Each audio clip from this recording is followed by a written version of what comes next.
everyone. Welcome back to the Daily Gold Podcast.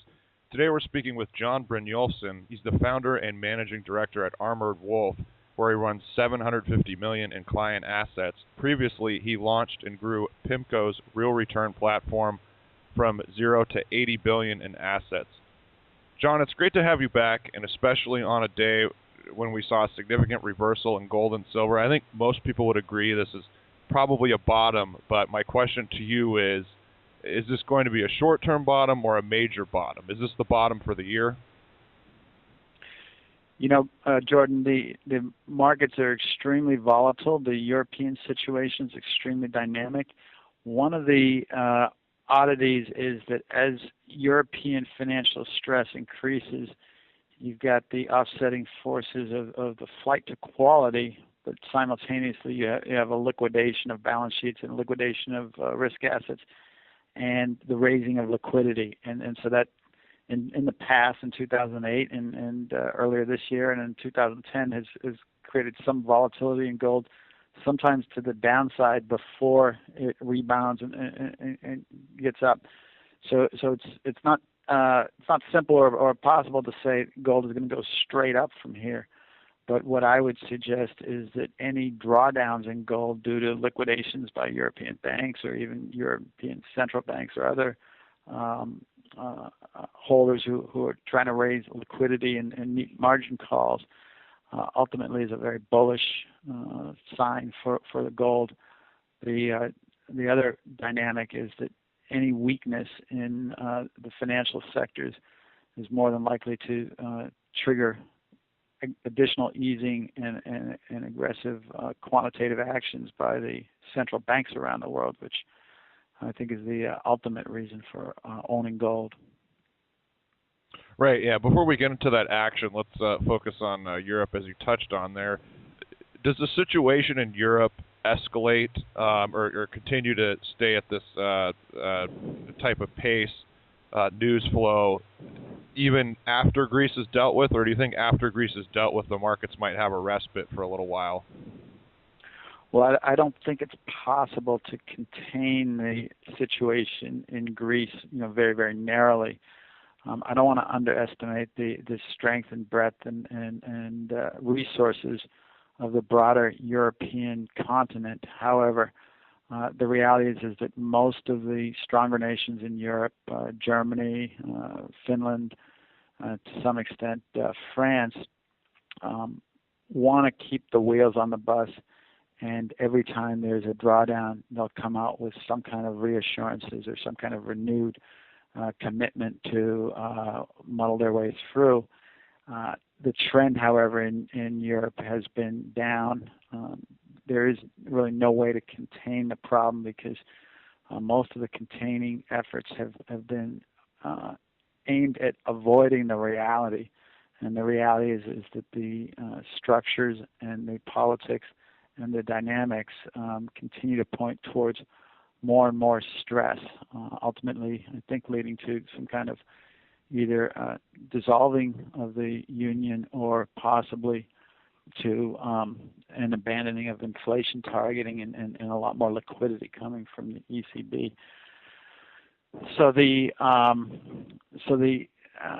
way we've been trading this is avoiding having credit exposure or financial exposure to Europe, trading Europe from the short side, and obviously being aware that the longer-term implications are inflationary. So to follow up on that, regarding Europe and their policies, do you think they're going to continue to deal with this kind of on an ongoing basis? Or, I mean, if that's the case, then are they going to do that, or are they going to, at one point, as you say, abandon inflation targeting and really start to monetize all these debts? Mario Draghi, who now heads the ECB, has been relatively more generous than his predecessor. And the first things he did were what's known as LTRO, which was a way for the periphery central banks to put some of the bad assets onto the ECB's balance sheet, in effect, by financing with collateralized loans some of the more liquid instruments on those periphery bank balance sheets. That ultimately does not amount to a capital injection. It amounts to a liquidity injection. It proved temporary because once the LTRO had been completed and the periphery bonds had been purchased and repoed into the ECB, ultimately markets came to realize that there's still the capital inadequacy problem. And the only way to really address the capital inadequacy problem is through capital injections or shrinking of balance sheets. And capital injections are next to impossible. The cost of capital, equity capital, or subordinated debt capital for these periphery banks is extremely expensive and not a good business decision. So most of the banks have been angling towards trying to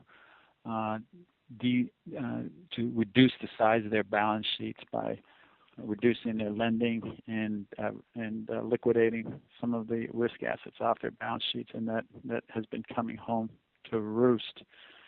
So the European situation muddles along, but seems to be heading towards the inevitable. We had a partial restructuring of the private owners of Greek debt. Next, I think the official owners of Greek debt, the ECB, the IMF, and the European Union, will be forced to take some hits on their holdings. That is very politically unpalatable, so that's trying to be deferred. At some point, you also have to recognize that even the Europhiles, the people who are trying to keep Europe together, have to recognize that Spain, Italy, Ireland, Portugal are at risk, are already in the process of being reviewed, and that any laxity that they extend to Greece will merely empower the other periphery countries to demand more transfers to them. So there's a strong temptation, I would think, to make an example of Greece and to deal harshly with Greece. So it's kind of a long-term versus a short-term challenge for the bureaucrats in Brussels to decide whether to extend a little bit of generosity to Greece with the hopes of avoiding an immediate crisis, or making the decision that the generosity has to be cut off. There's a big cost to cutting off the generosity, and in addition to just creating some momentary instability within Greece, that also forces them to acknowledge large losses on their financial statements and upset their local populations in that way. So the next 4 to 6 weeks, I think, are very critical. There's elections coming up, even in France, where they had a presidential election last week or week and a half ago. They have a parliamentary election coming up. Greece has another election to try to form a government coming up in June. Either before these things transpire or shortly after them transpiring is when the rubber hits the road. There's also concerns about deposit flight from the periphery banks to stronger, more solid assets, either deposits within German banks or deposits or deposits outside the Eurozone or possibly precious metals. We saw a rally in gold today, which was counter to the trend of the past months, really, and that I think is a logical move. But I don't want to presuppose that there couldn't be more pain before ultimately stronger hands come in. I mean, ultimately, what I would see as the greatest buying opportunity for gold would be a drawdown following liquidations of gold, large liquidations of gold by some of these weaker hands that are using gold as their last gasp of fresh air before they go down. So in that circumstance, you might actually see selling pressure on gold not as a symptom of a long-term problem with gold, but rather as a symptom of, that would be exactly the time to buy gold. Right now, let's move to the U.S. and talk about the Fed. What do you think is going to happen that would cause more Fed action? Is it just more weakness in the economy and the equity market? Is it this escalating crisis in Europe, or is it a combination of all these events? Well, I think the Fed. I've been relatively impressed with the relatively structured framework that the Fed has used. I know a lot of people who follow you and who follow gold, and including myself in that, are uncomfortable with the idea of fiat money and uncomfortable with the idea of inflation targeting and so forth. But that's a broader discussion. Given the makeup of the Fed and what they've said they would do over the past about 20 or 30 years, ever since Greenspan started, on the heels of Volcker, managed the inflation down from 13-14% down towards the 1 to 3% range. I think the Fed has been pretty deliberate in trying to target inflation and the like. But one of the side effects of this very structured approach to inflation targeting is that the Fed does not like deflation. Once the inflation rate gets below 1.5 or 1%, the tools the Fed has become much weaker. The main tool the Fed has is managing the real interest rate, the spread between the Fed funds rate and the inflation rate. And what the Fed would like to have is the flexibility to bring those real interest rates into the negative territory during recessions. And when inflation is around 2%, the Fed has in the past been able to lower the Fed funds rate to 0 or close to 0. And that negative spread between the Fed funds rate and the inflation rate generally has provided the liquidity boost that gets most economies out of a recession. In 2008, the debt delevering was so severe that the inflation rate fell below 1%, and even a 0% Fed funds rate probably would not have gotten us out of that smoothly, and that's when that first QE took effect. The second QE happened again when the inflation rate fell below 2%, and Operation Twist did as well in the fall of 2011 occur as that inflation rate started falling below 2%. So one measure is looking at inflation and inflation expectations and recognizing that when they get below 2%, that's clearly a sign that the Fed is likely to move.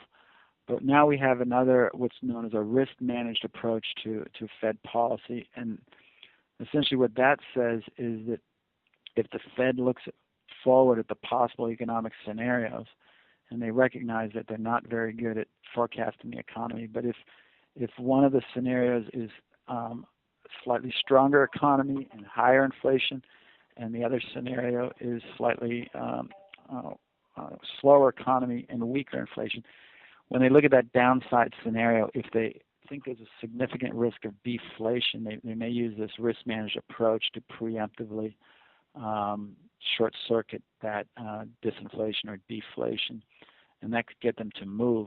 The other part of that risk management approach is thinking about systemic stability, and that's the one that may come into play in the coming weeks and months. If there's even worse banking systemic problems in Europe, and that starts to morph into a financial crisis, first confined to Europe, obviously, but obviously having risk of spreading globally, the Fed may feel that beyond just the pure inflation targeting and the macroeconomic growth angle to managing monetary policy, they may want to provide extra liquidity to essentially cushion against some of the systemic risk. kind of drawing an analogy, some of you may remember back to 1999 when Y2K was all the rage. In the weeks and months preceding Y2K, not knowing exactly what would happen to computers and elevator shafts and air traffic control systems, the Fed did inject a substantial amount of additional liquidity just in the weeks and the days preceding that weekend. And the thought there was it was an insurance policy. So in the coming weeks, and certainly at the next Fed meeting, maybe even before then, the committee certainly has to decide whether the crisis in Europe is getting serious enough that they want to essentially take out an insurance policy. I'm not totally averse to that. Obviously, part of what I do is trade commodities and trade gold and trade interest rates and inflation index bonds and currencies and other macro instruments. And rather than trying to get too wrapped around the axle about what the Fed should do or whether Ron Paul's approach towards moving towards a gold standard or disbanding the Fed altogether, getting away from those kinds of theoretical policy questions about how the world should work or the like, we want to get into a focus where we're simply trying to ask ourselves, what are those committee members likely to announce and implement in the coming weeks and months? And that more realistic approach to forecasting is obviously far more important if your goal is to preserve capital. So we see that as an increasing risk. In addition to gold rallying strongly today, we also had a TIPS auction which had extremely strong demand. Essentially the market was taken by surprise when some large buyers in aggregate bought the TIPS at a more negative real yield than had been anticipated going into the auction. So put another way, the auction went very, very well. There was a lot of demand for that inflation protection in the TIPS auction. So there are clearly some substantial pools of capital out there recognizing that upside scenario on inflation, and which is obviously the flip side of monetary debasement. So before we close here, John, let's just get back to gold. And it sounds like what you're saying is over the long term, you're very bullish. But as far as kind of the near term, over the next couple of months, it's too early to know if, to use the 2008 analogy, it's too early to know if right now we're in October 2008 or if we're in September 2008. Exactly. Yeah. I mean, one thing that I have been sharing with one of my friends and colleagues is that in 2008, after gold peaked around March, as the crisis worsened, gold and all other assets started to see price erosion. But ultimately, gold bottomed out at about $700 in the middle of October 2008, which was the deepest and darkest days of the crisis. Now, other financial assets continued to fall for another 5, 6, 7 months into March of 2009. Gold actually bottomed quite early in that process and started rallying by the second half of October and through November, December, and ultimately tripled almost tripled to $1,900 an ounce in the following year and a half, as the high quantities of liquidity were injected into the financial system, and astute investors realized that there is only so much that money can buy, that ultimately the more money that's printed, the less valuable each unit of currency becomes. We live in a world where not just the Fed is running zero interest rates, but the Bank of England has been doing quantitative easing. has been lowering interest rates. The ECB has been lowering interest rates, injecting liquidity. The Bank of Japan is trying to devalue the yen with limited success, but they have a heavy hand of the Japanese diet pushing them to create some inflation in Japan and to try to make their companies competitive with the Chinese companies and even with the U.S. companies that now have access to relatively cheap natural gas. The Swiss National Bank has been trying to devalue its currency or prevent it from getting revalued versus the euro. So they've been intervening to prevent the Swiss franc from appreciating, which is another way of saying that they've been trying to debase the Swiss franc. So we see all the major central banks around the world competing in what's known as competitive devaluation. One of the realities of competitive devaluation is that currency exchange rates, the exchange rate between a dollar and a euro, the exchange rate between a yen and a euro or a yen and a dollar, they can't all depreciate at the same time because they're bilateral. So when one goes down, the other one goes up. And there's no way that all central banks can successfully devalue against one another and impact exchange rates across the board. But the one currency that isn't subject to that kind of competitive devaluation obviously is gold. And that's what I've certainly recognized over the years. One of the ways I've been playing that is actually more through the platinum market, because the platinum has been trading, and this is very, very unusual, at a discount to gold recently. So we've been short gold and long platinum, but this is something that we trade very dynamically and we watch day by day. In the coming weeks and months, the only thing I can be sure of is a lot of volatility in the precious metal markets because of these dynamics I've been talking about. My bias is that the breakout is going to be to the upside, but apart from that, the volatility is the thing that creates the trading opportunities. Okay, well, on that note, John, thanks so much for your time today. I really appreciate it and your great insight, and hope to have you back again soon. Thank you very much, Jordan.